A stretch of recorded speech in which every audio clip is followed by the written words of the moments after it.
Hola, fellow geeks. It's that time again, 4:30, coming at you from Charter Studios. It's Geeks at the Movie, the TV show where we talk about movies and TV from our perspective, the geek perspective. I'm your host, Shane Gurich, and joining me today, the guy you always see next to me, our lead writer, Mr. Jacob Desitels. How's it going, guys?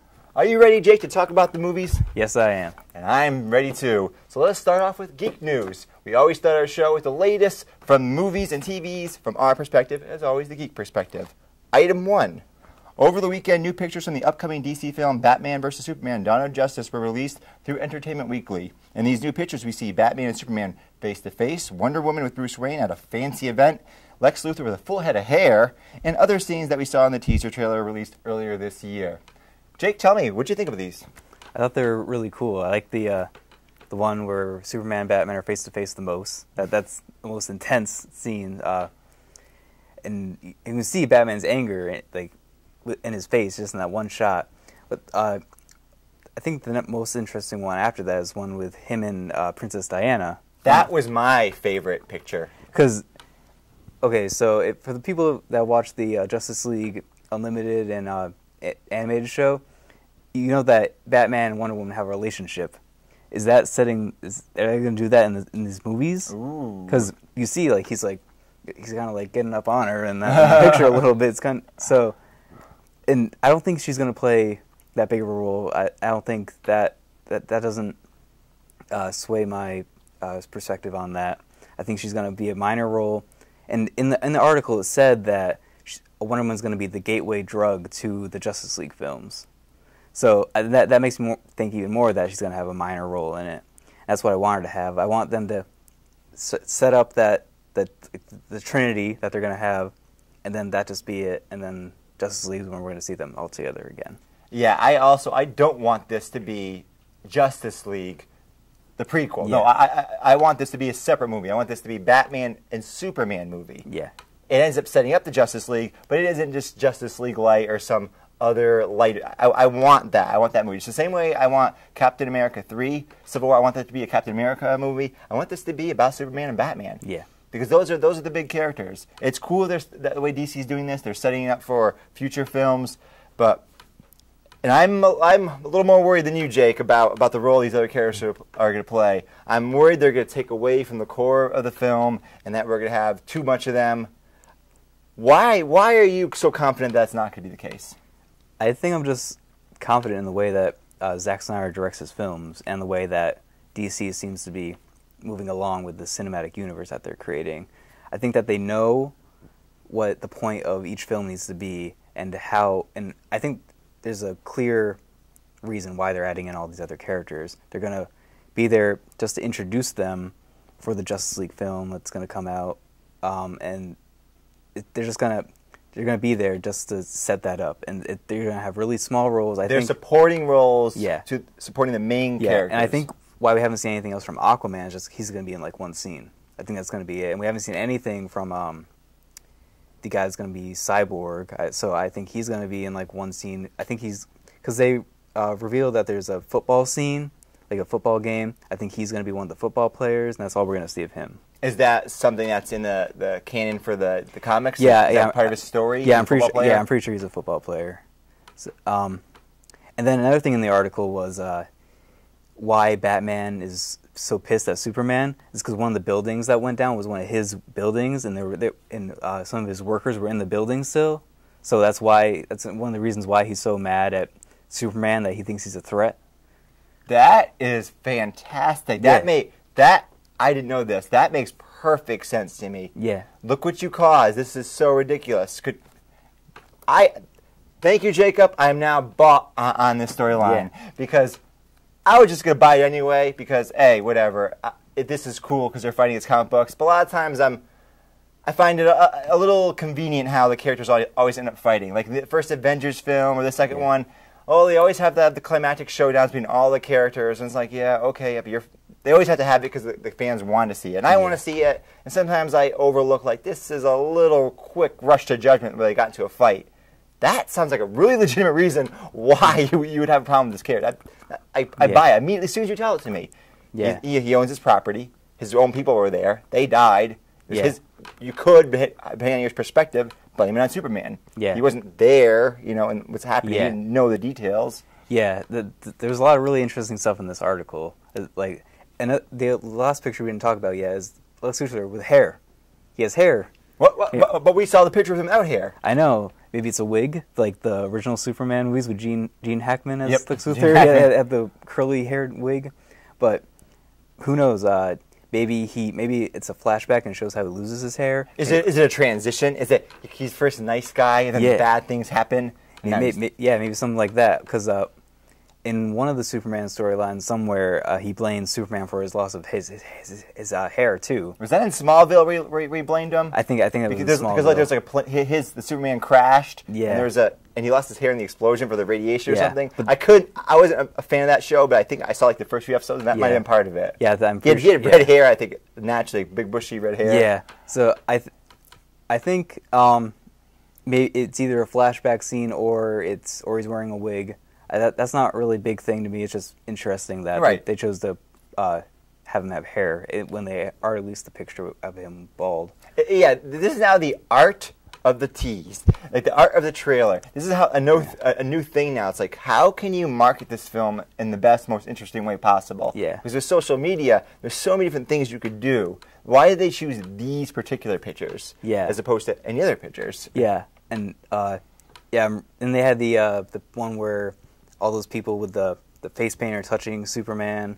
I think it's going to be a really iconic scene in that movie. And some of them, I mean, are they a Joker cult? I mean, they look like it reminds me of that. Yeah, something weird's going on there. And then they had Batman standing next to the bat signal. That's gonna be really cool to see on screen. Overall, I'm just really excited for this movie. Yeah, I'm really excited. Batman's always been my favorite character. Initially, I was hesitant about the idea of the combination because I like Batman in his own universe. But I already got that. Yeah. So I got my Nolan films. They're always going to be there. Now we can mess around with Batman. Just like you said with the comic books, you can mess around with the comic books. Yeah. That's cool because I got what I wanted. We can do whatever the stuff now. Yeah, the movies are just a different story. Right, exactly. Next up, item number 2 on our list. Last week it was confirmed by Marvel Studios producer Kevin Feige that Selma director Ava Duvernay was one of the directors that they were talking to direct a future Marvel film. With many speculating the movie would be Black Panther, but she's not going to be doing Black Panther. In an article from Essence, she stated, "I love meeting Chadwick and writers and all the Marvel executives. In the end, it comes down to story and perspective. We just didn't see eye to eye. Better for me to realize that now than cite creative differences later." Thank you. I appreciate this. I hate it when they sign somebody up and it's not a done deal. And then problems occur. So what do you think about this? Yeah, like you said, it's glad that they got this out of the way first. She didn't sign on and then just have them fire her later or for her to quit later. So, but what I think is most interesting is that she was actually talking to them about directing Black Panther because she met with the lead actor in it.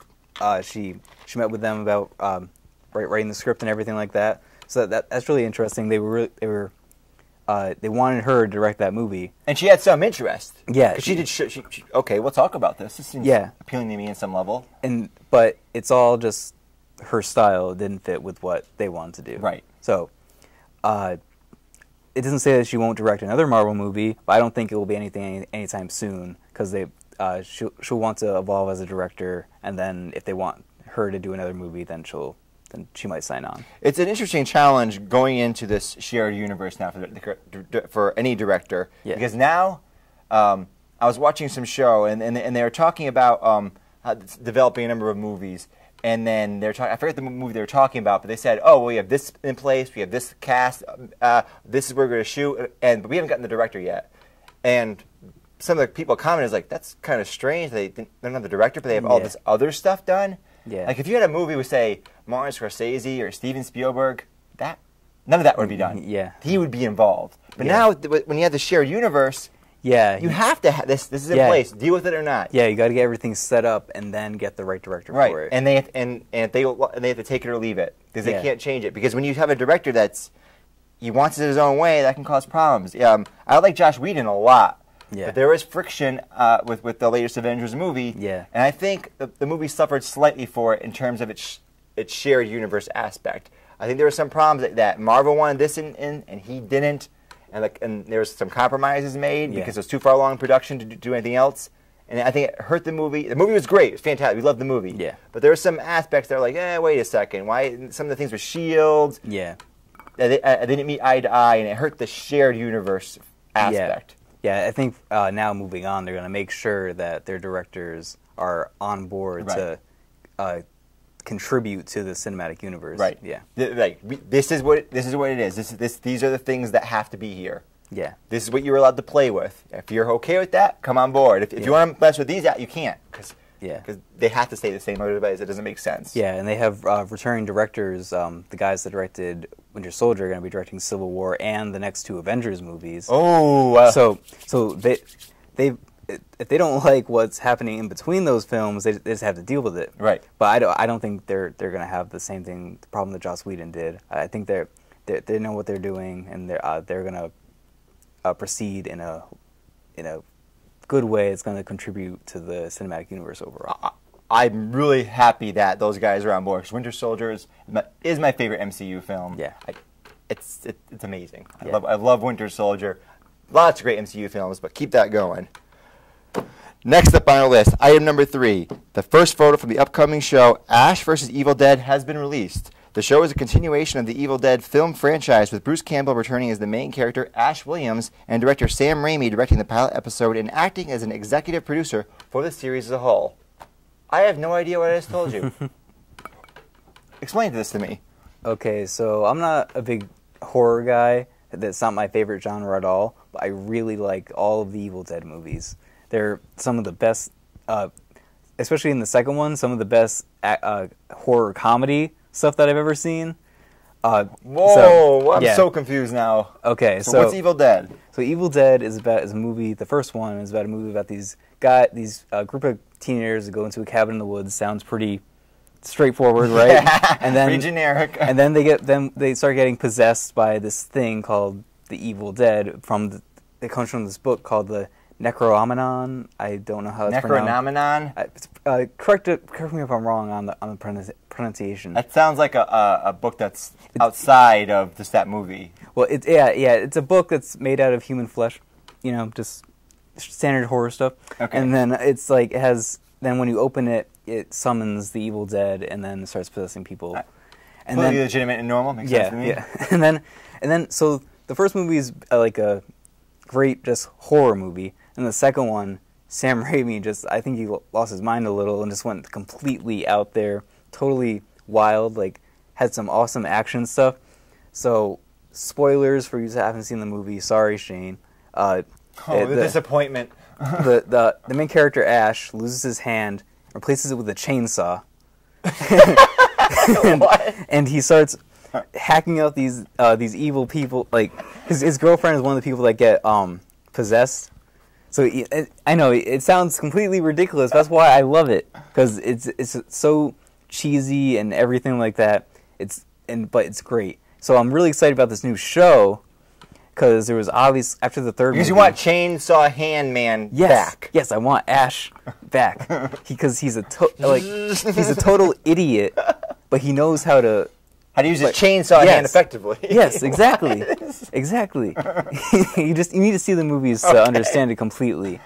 But they got some good people in the show with them. They got Lucy Lawless. She was in Agents of S.H.I.E.L.D. for the season 2, the first episode. She was Xena, warrior princess. Yeah. They got her in that movie, in this show, and then they have. She would have been a good Wonder Woman. Yeah, she would have for an older Wonder Woman. Oh yeah, she's a little older now.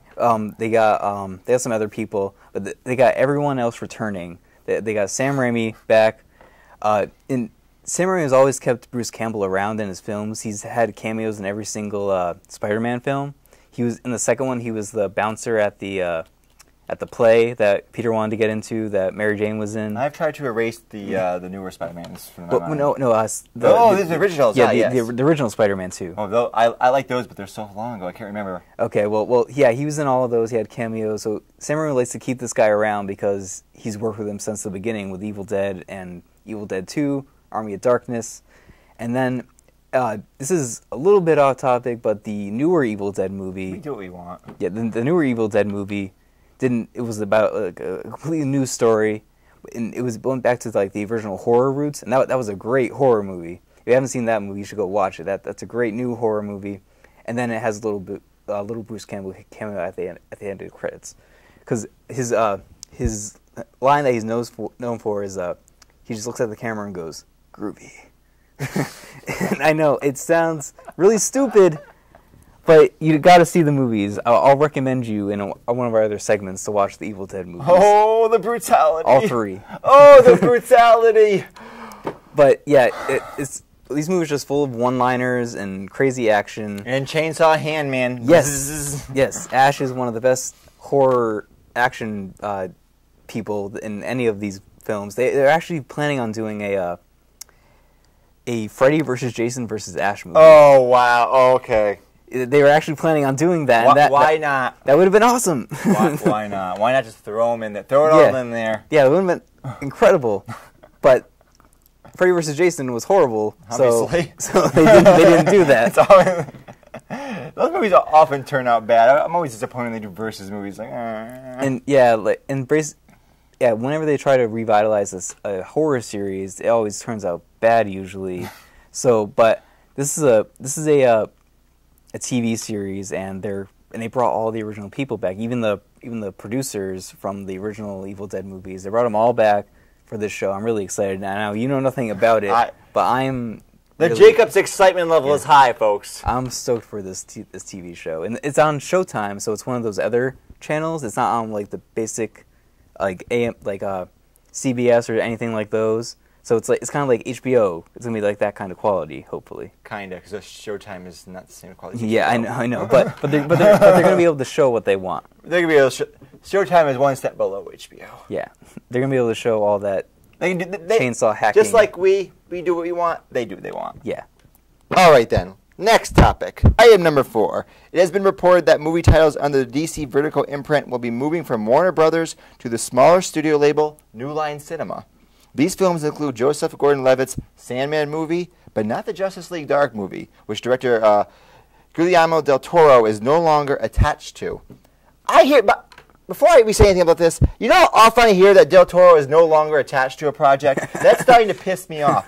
Every fucking time, he's no longer attached. He's no longer attached. And I really like this guy's work, and he gets involved in all these projects, and then, he's no longer attached. He's removed himself. Yeah, something always happens. Always happens. It's very frustrating to me. It's because he's attached to so many projects that once something doesn't happen right away, he's like, I gotta move on to this next thing. That's what happened to his involvement with the Hobbit movies. Yes. He needed to go direct Pacific Rim because it was taking too long. So then Peter Jackson was just like, I'll do it.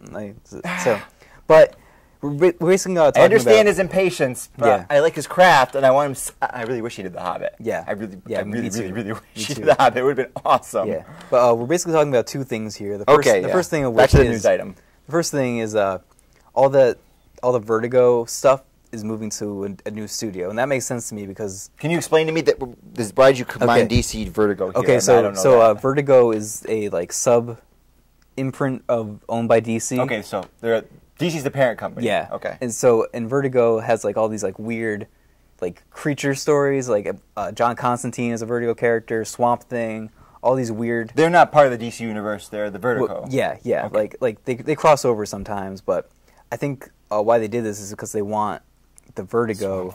Yeah, they want the Vertigo movies to have their own feel. They want those to be their own universe. Right. That's why they moved them to a New Line. And that's really interesting about Justice League Dark because there's a lot of Vertigo characters that are in that series. But I think that they'll keep the big characters like John Constantine and Zatanna, all those weird magic characters that are in the DC universe, and they'll keep those characters for that movie, and that's why they wanted to keep that at Warner Brothers. And then Guillermo del Toro not being attached. That really sucks because he directed this. He would be the perfect person for this movie because he has that horror feel and that really fantastical style of directing. Yes, exactly. That's what this movie would need. He'd bring those characters to life. That's what I want. I want those characters brought to life, and he would do it in the most effective way with his mix of CG and practical effects. Just creative vision. This guy's a creative genius. I love it. He brings something new to the screen whenever I see him. Yeah, because he wrote the script for this movie, and he handed it to Warner Brothers, and they had no plans to do a Justice League Dark movie. They're like, we'll hold on to it, and now I guess it's taking too long for him. Obviously. So he just moved on.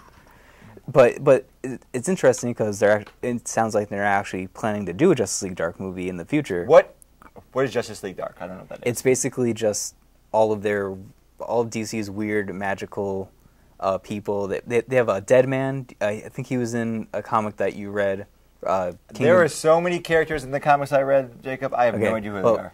Yeah, they're really hard to explain. Basically, they're just all these weird magical characters that decide to fight forces of obscure characters. Yeah, they fight forces of pure evil, like demons and stuff like that. Okay, so some more C and D listers. Yeah. Well, Justice League fights the big guys like Darkseid and Doomsday.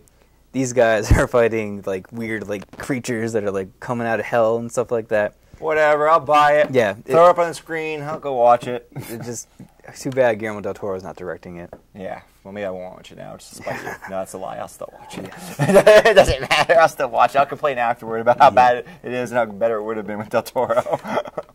Okay, anything else you wanted to say about this? Yeah, one more thing. One of the stuff for that was moving to New Line was Joseph Gordon-Levitt's Sandman movie that's coming out. Sandman isn't a series I've read, but it's a series that's gotten a lot of critical acclaim in the past. And Joseph Gordon-Levitt is going to be directing and possibly starring in it. That's really interesting to me because I really like him. And if you saw what he did with Don John, it's going to be a completely different movie from that.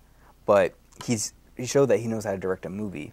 So I'm excited for that movie. I think that's the first Vertigo New Line movie that's going to be coming out. Hamtastic. Item number 5.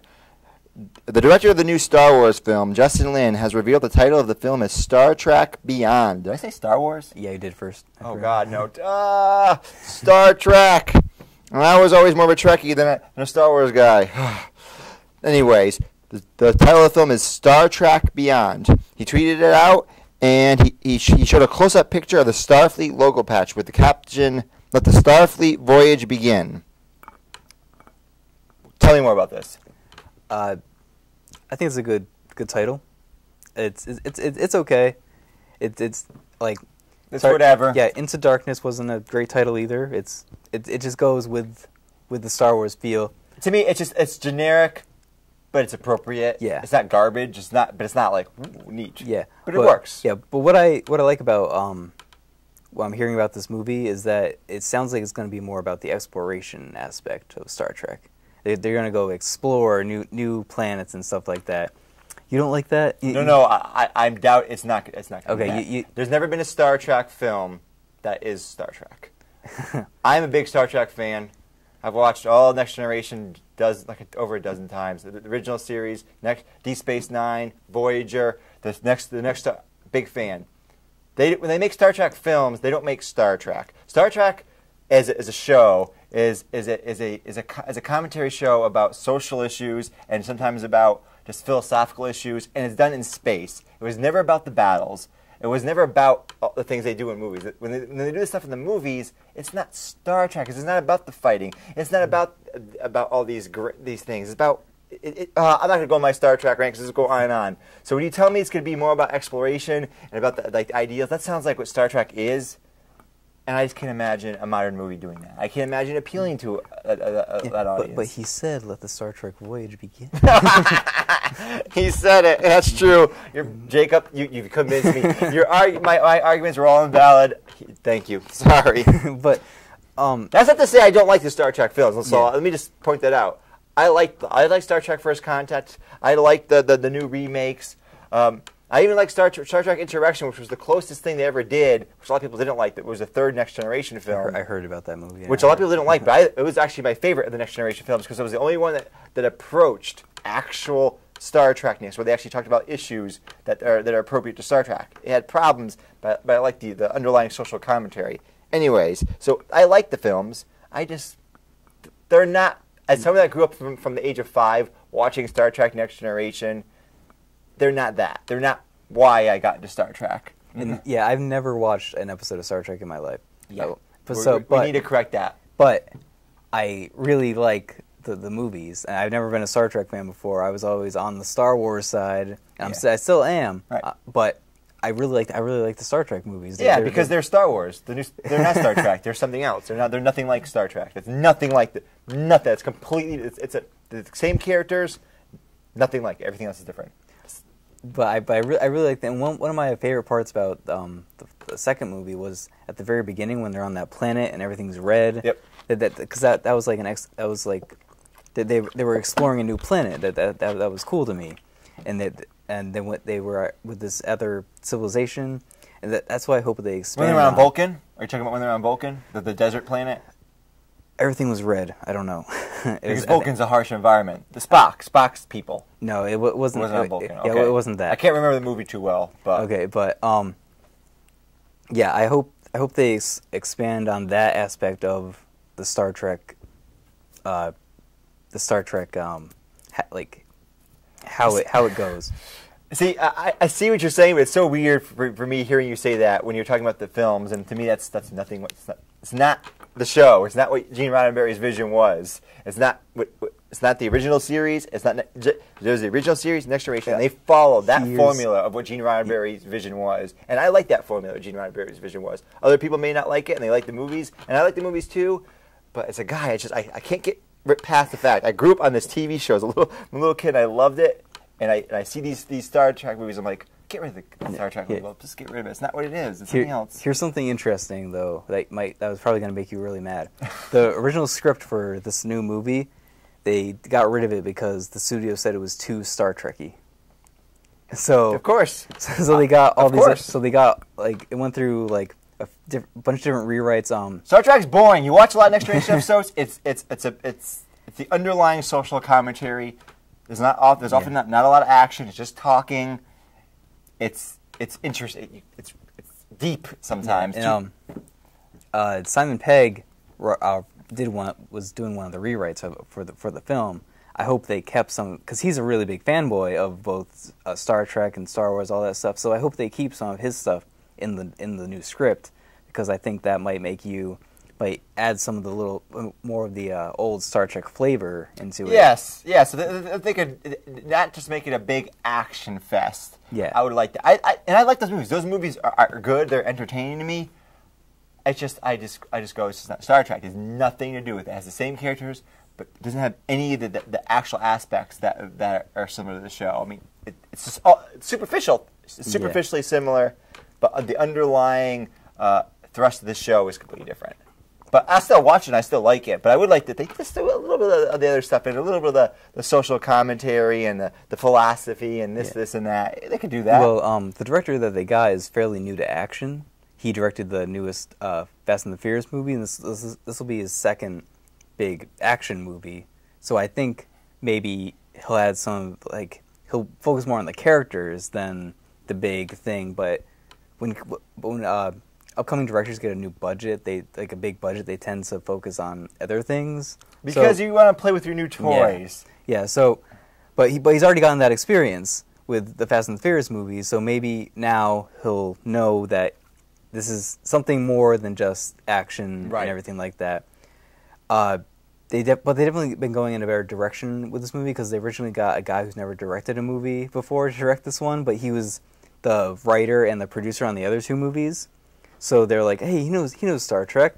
He'll do a good job, but he never directed a movie before, and they're handing him a multi-million-dollar franchise. So they got rid of him, and they got when you say get rid of him, is he still working, but he's just not that role? I'm not sure. I think he left the project completely, but I'm not sure. But they got this guy actually knows how to direct on, so they're definitely going in the right path. We'll just have to see how it turns out. We will wait and see. Item number 6. During an interview for the upcoming Marvel film Ant-Man, producer Kevin Feige was asked about the tone of the new Spider-Man movie, to which he responded, "It's a soap opera in high school, and those supporting characters that are interesting, just as we haven't seen a heist movie in a long time or a shrinking movie in a long time. We haven't seen a John Hughes movie in a long time. Not that we can have a John Hughes movie." Well, forget this quote. I'm already lost. Okay. So basically, they want to make like a movie like The Breakfast Club, Okay. but with superheroes. All right. So that's really interesting because some of the more interesting Spider-Man stories are when he's in high school and how he's dealing with all this adolescent stuff while dealing with being Spider-Man at the same time. There's not going to be a bunch of emo angst, is there? No, I don't think so. I don't think they're going to go into that part of it. They're not going to go back to Spider-Man 3, where he was emo Peter Parker, but dancing. But yeah, I think they're going to capture that John Hughes feel that like Ferris Bueller's Day Off, Breakfast Club, all those movies had, and then just have Spider-Man be there at the same time. Okay. So I think it's really interesting idea because like they said they did the spy thriller, they did the heist film with Ant-Man, and now they're going to have the high school film. So are you excited for the new Spider-Man movie? Like, yes, because now Marvel has it back, so I'm really excited to see him in the Marvel produced movies proper. Yeah. I'm still skeptical of the ones involving Sony and what this is going to involve. And I actually am not interested in the Peter Parker high school version. I don't care at all. That doesn't appeal to me. I know that's how he's in the comic book, so that's fine. Fans should get what they want, and that's what the character is. I don't care about that. I don't find that interesting. I don't like seeing him in high school. I don't like that. I don't find those interactions interesting. It's all boring to me. Whatever. Maybe they can do it really well. There are occasionally shows that have kids or underage people that I'm astonished how well it is done. It's interesting. There's a show I'm watching called The Americans, and I actually am interested in the 13-year-old girl and like the 10-year-old kid. It's stunning because the actors are amazing, and the drama with their parents is incredible. Yeah. It's so believable. But it's rare. It's hard. Yeah. Whenever you have younger actors doing these things, oftentimes it feels really artificial. Yeah, one of my favorite parts of Game of Thrones was Arya's story. Right. Early on. When she was a little kid early on, she's like 12 or something, 11. Yeah, she was an amazing actress in that show. So I think they did a right. That's it's hard, right? Because I've seen plenty of times they have the kid actors. Yeah. And it's like this is so bad. I think they did the right thing with going with an unknown actor for this movie. He's starting out. This is going to be his breakthrough role. Even if it's good or bad, it's going to be his breakthrough role as Spider-Man. So, and then they got this guy who hasn't directed a big budget movie before, but they're going to focus on high school. So he's going to be kind of forced to focus on the character aspects of the story. So he's going to focus on him probably still dealing with his uncle's death because they're not going to show that again. They're never going to do the origin story again. I really hope they don't do the origin story. Maybe they can do like a montage, like a few clips, whatever thing. Yeah. But I don't want to see it like the third time again. This redo. That's going to be tedious. Yeah, and Kevin Feige said that they're done with origin stories. They're not going to do another origin story ever again. So they don't need to do that for characters. There's certain characters that are iconic, and you just don't need to keep seeing it. Batman, for example. Yeah. He's been played by numerous actors. We know the story now. Yeah. They said like you can do. They can just show a montage right at the beginning. Yeah, during the opening credits. Right. They did that with the Edward Norton Hulk film, and they just showed how he became the Hulk. Right. And in like 2 minutes. Exactly, and it works. So we get the setup. We don't need to go because that part's.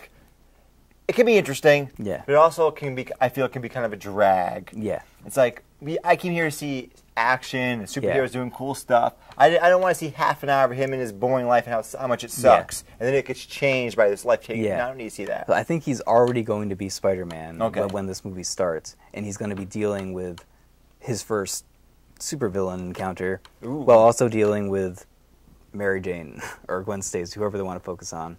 So, you'd have to already be Spider-Man, right? Because this is going to be in the timeline. It'll be after the Marvel film. It'll be after Civil War. But it would have to be. Yeah, so he's going to be Spider-Man already. Unless they change the time around. Yeah, so he's already going to be Spider-Man in Civil War. So they're going to focus on. So he's going to be Spider-Man already in the Spider-Man movie. So perhaps he could be dealing with the aftermath of maybe the Civil War, where it was the first time he was out and about. Like, what just happened? Yeah, what was I just part of? Yeah. So, this is going to be a really interesting thing for them to focus on. Like, I'm just a 15-year-old kid, I was just a part of this big. Yes. Okay. Yeah. We're working through this. I get this now. I'm getting more excited. Yeah, and then so he has to deal with all the basic teenager high school stuff while also dealing with, like, I was just possibly kicked in the face by Captain America. You never know. You never know what's going to happen there. Right. So I'm really interested. They're going to have, if they're going for a John Hughes feel, they're definitely going to have some heart in the film. So that's really interesting to me. I like how Marvel's doing all these different types of films within the superhero genre. Great. Yeah, so that they keep themselves fresh that way. They don't keep doing the same thing over and over again. No, tedious. Don't do that. Yeah, so they know what they're doing. I'm really excited for this movie. I think the actor is going to do good. I think they did a long enough audition process for this movie, so I think they know what they're doing overall. Fantastic. All right, folks, it's that time again. It's Geek Talk. This is where you pick anything that we want to talk about from the movie, TV universe, and we just have a discussion. This week, we're going to talk about our favorite sci-fi films. Sci-fi is a huge genre. Our lead writer here, he's the one that decides this stuff, and when I saw this, I went, oh my, what am I going to pick? And I'm still thinking, but we'll start with you, the Jacob Desitels. Okay, so obviously my top sci-fi movies are the original Star Wars trilogy. So those are. I didn't even count those as sci-fi. I know. Those aren't sci-fi. They're sci-fi fantasy, but they're sci-fi enough. But yeah, those are the top. After that comes the first two Alien films. Those are some of my favorite sci-fi horror stuff. That's just great. That's great. And this is a sci-fi movie that I don't think a lot of people have seen. Well, not like it's not big in the sci-fi genre, but Looper. Have you seen Looper? I've never even heard of Looper. With Bruce Willis and Joseph Gordon-Levitt and Emily Blunt. It's a fantastic movie. It's a time travel movie. It's about these guys that they're like in the future.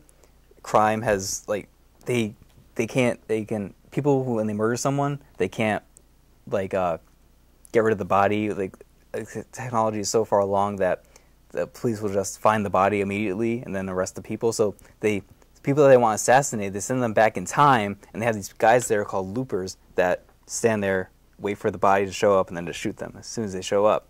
And Joseph Gordon-Levitt is one of these hitman looper people, and then his own self gets sent back, and so for him to assassinate, and then he just pauses, sees it, and then it's Bruce Willis that plays his future self, and then Bruce Willis takes that pause to like take advantage of him, and then it's a great chase sci-fi time travel film. It's awesome. I definitely recommend if you haven't seen it. And the guy that's directing it, this guy's going to be directing Episode 8 of Star Wars. So if you want to know what kind of feel, like I think it's going to have definitely a gritty feel, Episode 8, because that's what Episode 5 had, because it's going to be the second film of the new trilogy. So it's going to have that dark, gritty Empire Strikes Back feel, and that's what Looper has. It has that like underground. It didn't go so over the top with the future. It was like reasonable. So yeah, those are my top sci-fi movies. I definitely recommend them for anyone that hasn't seen them. But what are some of yours? First, I'm going to pick maybe a groundbreaking classic in the genre, a real sci-fi film, I might add, 2001: A Space Odyssey by Stanley Kubrick. I'm a little ashamed to say I've not seen that movie. It's a hard movie to watch. I want to see it, definitely. It's 3 hours, and it's really, really boring. I want to watch it. It's actually, again, we've talked about other things in the past where we joke around, like Mad Men, we say it was kind of boring. This, I tried watching it like when I was younger, and I'm like, nothing's happening. There's nothing's going on. I saw like this shot where like there's this thing that's like this block thing. It's apparently obelisk. Yeah, the obelisk is important thing that's important to the film. And there's apes dancing around it. That's the only thing I've seen from the film. It's a very strange film. It goes very long stretches without dialogue. Everything happens very slowly. It sounds like something I would really like, actually. It's really amazing. The special effects, even today, a lot of them hold up. Yeah. Not all of them, but some of the space stuff is incredible. They have Stanley Kubrick's vision of the future oftentimes is really good. For example, they look like they're using what looks like iPads. They do other things in the movie, but the key role is just it really establishes the sci-fi genre, because it talked about greater themes about humanity's presence in space. What is humanity's role? Artificial intelligence. How? I'm sorry, Dave, I can't do that. That is the quintessential AI that has decided to turn against humanity. And it is really, really creepy when the AI starts going bad and try to kill these two astronauts. The soundtrack is amazing. Stanley Kubrick. One of the things I like about Stanley Kubrick is the soundtracks are always amazing. So he uses a range of classical music, and it just fits everything so perfectly. And the effects when they're in space, it's epic. You're like, whoa, the majesty. When I was a younger viewer, these elements weren't that appealing to me. I just wanted to see cool action scenes or whatever. But I enjoyed that aspect. Another one by Stanley Kubrick, A Clockwork Orange. Yeah. This takes place in a kind of a dystopian future. A lot of people forget that takes place in the future. Right. It's a dystopian vision of the future, and it's involving science and science's role. It's a sci-fi movie, right? And they're trying to change this character who's inherently he's a horrible character, and then they alter his mind so he no longer can do his horrible acts. But now, because of the way they altered him, everyone else could just take advantage of him. Yeah. And like Stanley Kubrick's stuff, it's always a lot of things are vague and what's actually meant.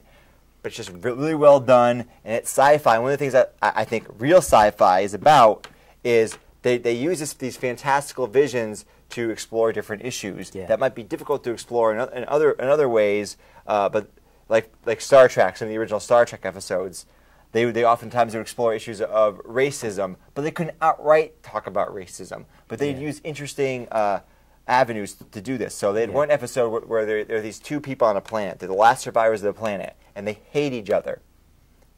They say half their face is black, half their face is white. It's just cheesy makeup, black, white. At first, you don't understand why they hate each other. Because they just say he's horrible, he's evil, and it doesn't make any sense. Like they're the same person. Eventually, you catch on, or they just point out to you, it's reversed. One guy is black on his left side of his face. One guy is white, and the other guy is reversed. That's the only difference, right? It's silly, right? Yeah. But it's exploring the concept of racism and how silly this is. It's like you guys are the same people. You grew up on the same planet. You do the same things. This is just this artificial, superficial characteristic that you're arguing over. So I like those deeper issues explored. To go slightly more recently, I liked Alien. Yeah. That was cool. That we're brought into space and the horror element of what is humanity's doing. When we're out exploring the world, what happened? What could possibly happen? What could possibly go wrong? Yeah. Right? Because there's this corporation in the background. It's like, well, we want to exploit the aliens. We want to exploit this new technology. And it's always, of course, there's horrible, disastrous repercussions, et cetera, et cetera, et cetera. You said films here, but we can talk about shows as well. Yeah. Because we do what we want. Battlestar Galactica, the reboot. The first season is incredible. It discusses all these issues. Basically, what's happened, to set it up for you, is the humans created Cylons to do everything, to do all the stuff they didn't want to do for them. Eventually, the Cylons revolted, and there's a massive war. They came to a truce. The Cylons live in this part of the galaxy. The humans live in this part of the galaxy. And for 40 years, they had very little contact with the Cylons. But during that time, the Cylons' technology got better and better and better. And then they unleashed a surprise attack on humanity. And they virtually wiped out humanity from the face of the Earth. They were inhabiting 12 planets. Cylons won in this overwhelming assault. And there's only a few people that escaped. And then it talks about the ramifications, the aftermath of that. And then I don't want to go into the details, but it's really interesting because both sides start realizing, they evolve in what they think about each other. Even the Cylons who initiated this wiping out of humanity, they start to question themselves internally. Wait, was this really what we should have done? And it's really good. I don't like how it ended. I think they veered off into a bizarre, it doesn't make any sense direction. But that first season, second season, are great. I really like it. Classic sci-fi exploration of the issues using this interesting vehicle of the space opera. They're using the space opera. A lot of great battles in there, great CGI for a TV show, but it was really about the characters and about this underlying who's right, who's wrong, what's the role of humanity, what blah, blah, blah. Good themes. That's what I like, the deeper themes. Anything else you wanted to say about sci-fi? Some great newer sci-fi films include Edge of Tomorrow, Guardians of the Galaxy, Looper, like I already said. What are some other newer sci-fi films that have come out? I haven't watched the newest sci-fi I was really into was probably Battlestar Galactica, which is quite a few years ago. Yeah, here's another one. Because I don't think I don't consider some of those films like you mentioned sci-fi. Well, to me, they're more fantasy and space. Well, here's one that I know you've watched, District 9. Thank you, the Jacob. I forgot about that. That's a great movie. There's a great sci-fi movie, and that's another movie that goes into deeper themes. Right. That's classic sci-fi. Right. Yeah. Thank you, District 9. Watch District 9. I really liked how that was set up, and I like the spin on it. You know, it wasn't like the aliens came in and they're horrible. Like we're gonna destroy you. Or these overpowered beings that we. No, they're like, oh, these guys, they're refugees. Yeah. They're picking garbage. They don't know what's going on. Yeah. I love that. District 9 was excellent. So watch District 9 if you haven't already watched it. Is that the last thing you wanted to say? Pretty much. The sci-fi is my favorite movie genre, actually. Maybe after comic book movies, but you can do so many different things with comic book movies, so that's more of a subgenre. But yeah, sci-fi is my favorite movie genre. It's one of the things that we're going to talk about more on the show overall. So yeah, just watch some of those movies that we've recommended. They're all great. Watch them. But be open-minded if you watch 2001. Don't expect lots of action. Keep that in mind. Yeah. Open-minded. Watch it under the right circumstances. Okay, now for our final segment of the show, it's old school. We're going to pick a movie or TV show or whatever that's at least 10 years old that's had a major impact on the world of entertainment or whatever else that we feel like it has an impact on. And this week we're talking about Kill Bill, Volumes 1 and 2. Quentin Tarantino was forced to separate these. Yeah. I think of them as one movie, but let's be clear, they are labeled Volume 1 and Volume 2. They start Uma Thurman. They bring back David Carradine. Anyways, tell me what you think about Kill Bill. So, like Looper is one of my favorite sci-fi films. Kill Bill is one of my all-time favorite action movies. I love this movie. It has all the over-the-top action, like blood, everything, all the violence. So many arms. Yeah. Especially that scene at the end of the first volume when she's in the dojo, when she fights all those guys. That was incredible. And you can leave, but your limbs are mine, or something. Yeah. And then you mentioned this before we started recording. It's like anime come to life. Yes, that's what it is. And then it even has that anime sequence in it. Yes, which is really cool. And apparently, before he separated the movies, that sequence was longer. And there's an extended cut of it. I haven't seen it, but it sounds really interesting. I want to check that out.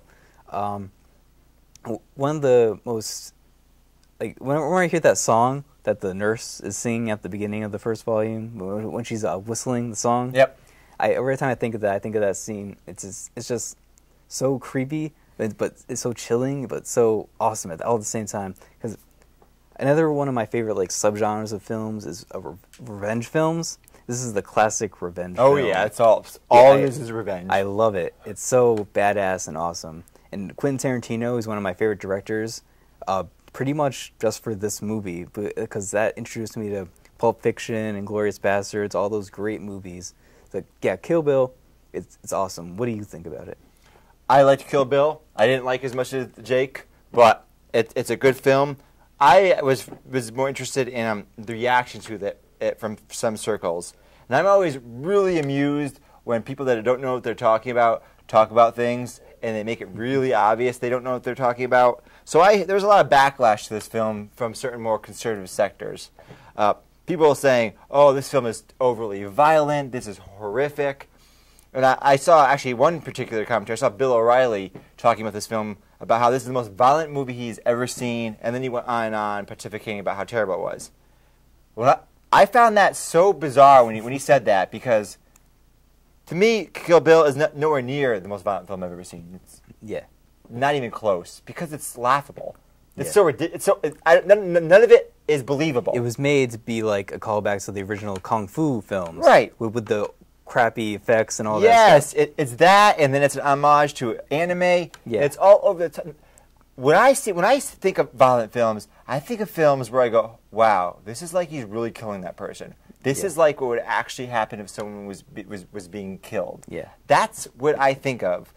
This was not that. This was ridiculous, over-the-top action that makes no sense. A girl in a little schoolgirl outfit having this ridiculous fight with a ball and I mean, none of it makes any sense, right? It's all over the top. And I hate it when people that don't understand other art forms are commenting. They didn't get the aspect. It's like, what? This isn't real. Get over it. We're doing something else. Don't talk about something you don't know. I also hate when people parody things they don't know. It's like, don't do that. If you don't understand what's going on, then just don't talk about it. Yeah. Stop. I mean, people were calling for this to be censored, to remove from the theaters. Get over it. That's no. Go watch what you want to watch. We'll watch what you want to watch, and just leave us alone. And Kill Bill, Quentin Tarantino does a great job in what he sets out to do. This is Quentin Tarantino. He's not a director of mine that I personally like very much. Not because I think he's a bad director. He's fantastic. It's just his films they're good, but they're not. They're not your style. They're not my style. You know, I've seen a number of his films, Pulp Fiction. What was the recent Western one he did? Django Unchained. Yeah, you know, I've seen a number of his films. They're all fine. They're pretty good, but none of them I'm overly thrilled about. It's just because he has his style and he's good, and that's fine. But let him do his thing. He can do his thing. You do your own thing. It aggravates me. And here on Geeks, we're going to talk about all kinds of movies, and sometimes they're not exactly my taste. Sometimes they're not exactly Jake's taste. But you know what? That's good. We can all talk about movies and have our own personal tastes, and let other people have their own tastes, and it's good. It's fine. Yeah, we're happy that way. And Kill Bill, I think it's really cool that Quentin Tarantino is able to pull off this thing, because it's a 4-hour-long epic, right? Because it's one movie. He had to make this compromise by splitting it into 2 parts, but it makes me happy that a director, because he has a lot of influence, because his movies are popular, is able to do this. I always get frustrated when directors or have a vision and then it gets stymied by somebody else. This happened with Firefly. Yeah. Oh, the show got messed up because the Fox executives screwed around with it so much. Yeah. So, praise to Quentin Tarantino for the 4-hour movie, and the fight scenes. Wow, they're so good. Yeah. They're so well choreographed. It's because the stuff's so over the top, but in between the ridiculous fight scenes, we have real characters having real interactions. The final scene where she interacts with her former husband, I guess, and it is really well done. It's like I believe what's going on, and I really liked how a lot of the characters didn't have a general animosity towards her. They're like, yeah, I understand why you're here. Yeah, what I did was wrong. All right. Yeah. One of my favorite scenes from the whole movie is when she's buried alive and she starts punching through the casket. Yep. That was awesome. They bring it back to that scene where she's practicing. Yeah. That whole scene sequence where she was getting trained. That was definitely a callback. And he kept doing this thing. Yeah. It's definitely a callback to the original Kung Fu action movies. He was terrific. That guy just he just kept doing that. I think there's a sound effect too, wasn't there? Yeah. There were tons of unnecessary sound effects in this movie that were totally necessary. Yeah, exactly. Okay, well, we're running low on time, folks. Make sure you check us out on Facebook, Geeks at the Movies. Make sure you check us out on our YouTube channel, Geeks at the Movies. We're going to try to expand into the other social media outlets. We're trying to build their empire, but I got to tell you, it's complicated. We're learning as we go. Is there something else that you wanted to mention? Just comment, like, subscribe, share these videos. We love doing this. We hope you guys love watching. And tell us how to make this better for you or stuff that you want to talk about. But I think we've said enough for today. So, I'm Shane Goodrich. Jacob Desitels. And this has been Geeks at the Movies. Doesn't make any sense. He's selling it to a different guy. I don't know. Hey. This is that geek talk, folks. Real legit geek talk. They're talking about Yu-Gi-Oh cards? Yu-Gi-Oh. Yes. It's better than Yu-Gi-Oh. This is that real geek talk, folks. I play Magic the Gathering. They play Yu-Gi-Oh. We hate each other. Magic's a good game. I like Magic, but you know it's too slow for me. I had more of a fast-paced, young, whatever. I don't know. See, it's the artwork that I like. It's the art style that draws me to Magic. A lot of Yu-Gi-Oh is really good artwork. But it's not the style I like. It's the variety of Magic. I actually like the style of Magic.